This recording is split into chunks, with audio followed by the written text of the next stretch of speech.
Good morning everybody, Olly Richards here, back with another answer to another question from students of my Uncovered courses. Today's question comes from Ida, who asks, is it useful to take rest days or breaks when you're building up, when you're learning a language, when you're building up a streak? And one of the things I always like to encourage people to do is to build up a streak when you're learning languages. The reason is that consistency, learning every day, even if it's a little bit, consistency over time is really the key.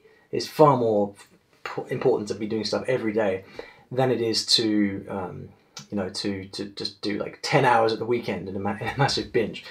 And so for that reason, building up a streak where you have a little calendar and you kind of tick off the days and you build up this big streak of days, continuous days study, can be a really powerful motivator because you get to see how much you've done, and also you don't want to break that streak yourself, right?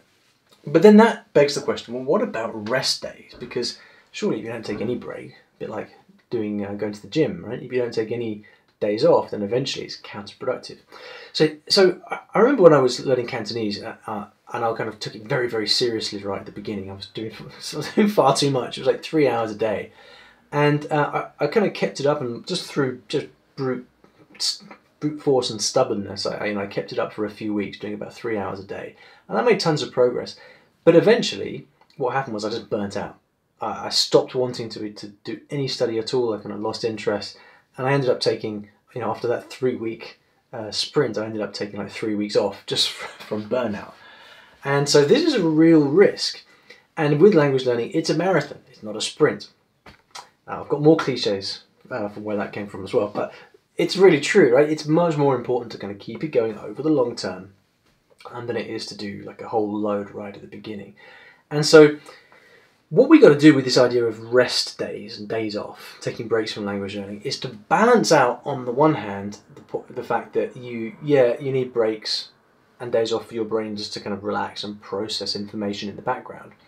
We want to balance that with the need to also have consistency and momentum, because we don't want to get into a situation which is I'm an expert at, which is that I just come up with excuses to have days off. Right? That's what we don't want, and it's all too easy. And deep down whether you're that kind of person or not. If you're the kind of person who is going to look for excuses to take days off, then you need to guard against that. And the best way to do that is to kind of build up this big long streak.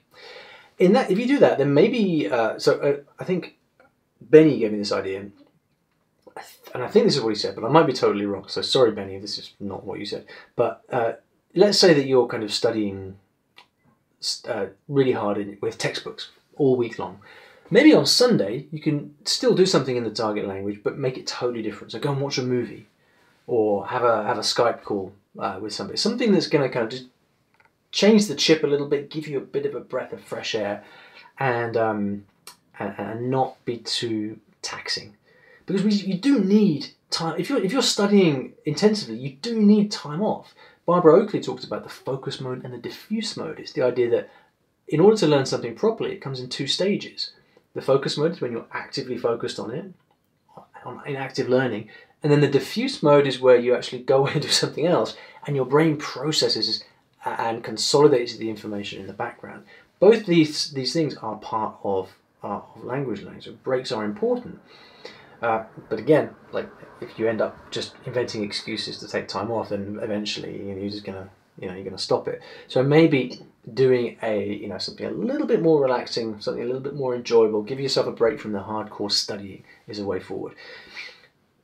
Important stuff. I do think though, where I come down for myself personally, and this is always going to be a personal thing at the end of the day, I know, like knowing myself, I know that a streak and a long, consistency is going to be more important than everything else. So I actually tend not to take days off because it works better for me.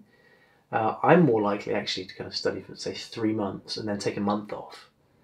That's like the focus and diffuse mode, like stretched out into a bigger picture time frame. I find that can be quite helpful. But anyway, that's just me. Hope that was useful, Ida, and good luck with all of your language learning.